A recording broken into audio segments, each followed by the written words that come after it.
What happened in there?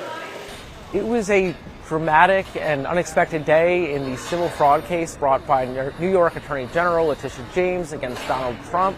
Donald Trump was told to take the stand with very little warning, and then he was fined $10,000 for insulting the judge's law clerk. Previously, Trump had been issued a gag order because he disparaged the clerk on social media.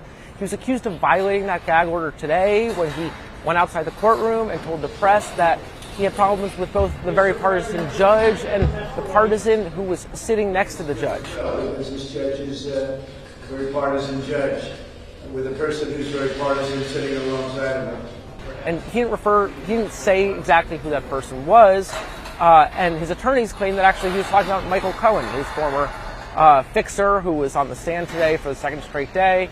Trump took the stand. He maintained he was talking about Cohen, but the judge said that his testimony was not credible, and he issued that $10,000 fine. A few minutes later, Trump, apparently frustrated, threw his hands in the air, and he walked out of the courtroom, seeming to surprise his Secret Service. The judge should end this trial immediately. Thank you. His lawyers at that point asked for the judge to basically end the trial, saying Cohen had proven himself not credible, and the judge replied, absolutely not. Today, the lawyers really pushed him on whether or not he had committed perjury in past testimony, whether or not he stands by his claims about Trump not necessarily telling him to inflate his assets.